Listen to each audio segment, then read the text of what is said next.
الاخبار media کے معزز ناظرین، مولانا سلمان ندوی صاحب کے انتقال کے بعد سے سوشل میڈیا پر ایک ہنگامہ برپا ہے۔ عوام و خواص میں ایک نئی بحث چھڑی ہوئی ہے۔ ہر ایک اپنی الگ الگ رائے پیش کر رہا ہے، جبکہ ان تمام لوگوں میں سے اکثریت کو یہ پتہ ہی نہیں ہے کہ آخر ان کے نظریات و افکار کیا تھے جن کی بنا پر ان سے فکری اختلافات روا رکھے گئے۔ تو ناظرین، میں تمام افکار آپ کے سامنے پیش کر رہا ہوں جن کا عنوان ہے ذلات و ضلالت سلمان ندوی۔ یہ تمام افکار و خیالات ہیں کہ جو انہوں نے اپنی کتابوں میں، اپنی تقاریر میں، اپنی تحریر میں پیش کی ہیں، انہی سے اخذ کر کے یہ تمام افکار نمبر وار آپ کے سامنے پیش کیے جا رہے ہیں۔ نمبر 1، خلافت ہتھیانے کے چکر میں حضرت ابو بکر و عمر رضی اللہ عنہما نے آخری وقت میں حضور صلی اللہ علیہ وسلم کی کھل کر مخالفت کی۔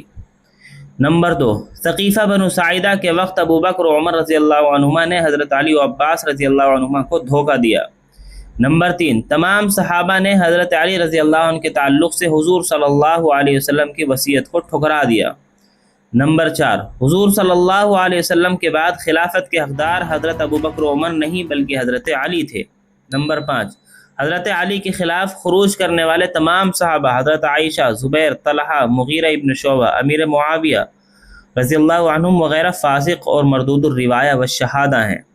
نمبر 6، حضرت علی رضی اللہ عنہ کے خلاف قتال کرنے والے تمام صحابہ باغی، طاغی، عاصی، مجرم، قاتل، ظالم اور فاسق ہیں۔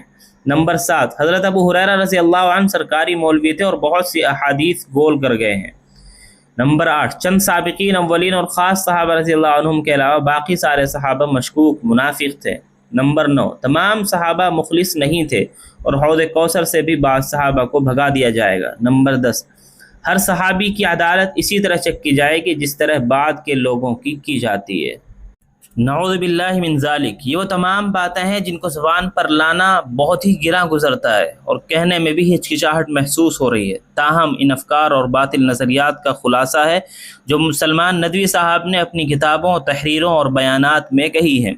اللہ رب العزت ہم تمام مسلمانوں کو اس طرح کی باتوں اور نظریات سے مکمل محفوظ رکھے۔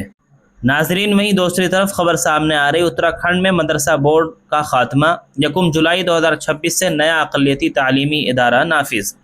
اتراکھنڈ حکومت نے 1 جولائی 2026 سے ریاستی مدرسہ بورڈ کو باضابطہ طور پر ختم کر دیا ہے اور اس کی جگہ اقلیتی تعلیم اتھارٹی یعنی مائنورٹی ایجوکیشن اتھارٹی قائم کی گئی ہے۔ نئی پالیسی کے تحت ریاست کے تمام مدارس کو اب اسی نئے ادارے سے منظوری حاصل کرنا ہوگی۔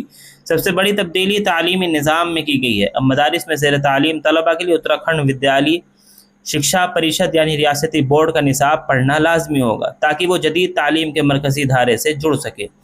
حکومت کے مطابق دینی تعلیم پہلے کی طرح جاری رہے گی، تاہم اسے اسکول کے باقاعدہ اوقات تعلیم ختم ہونے کے بعد الگ سے پڑھایا جائے گا، جبکہ رسمی تعلیم مکمل طور پر ریاستی بورڈ کے قواعد و ضوابط کے مطابق ہوگی۔ اب آتے ہیں ناظرین واٹس ایپ کے نئے فیچر کی طرف۔ واٹس ایپ نے صارفین کی پرائیویسی اور سہولت کو مد نظر رکھتے ہوئے ایک فیچر متعارف کرایا ہے جسے واٹس ایپ یوزر نیم کہا جاتا ہے۔ اب آپ کو کسی بھی شخص سے بات کرنے کے لیے اپنا پرسنل فون نمبر شیئر کرنے کی ضرورت نہیں پڑے گی۔ آپ اس کو اپنا یوزر نیم بتائیں گے اور اسی سے واٹس ایپ پر گفتگو یا کال وغیرہ کی جا سکے گی۔ اس فیچر کے بڑے فائدے بتاتے ہوئے بیان کرتے ہیں لوگ کہ فون نمبر کی حفاظت۔ اب آپ کا پرسنل فون نمبر مکمل طور پر محفوظ رہے گا، کوئی بھی شخص صرف آپ کے یوزر نیم کے ذریعے آپ سے رابطہ کر سکتا ہے۔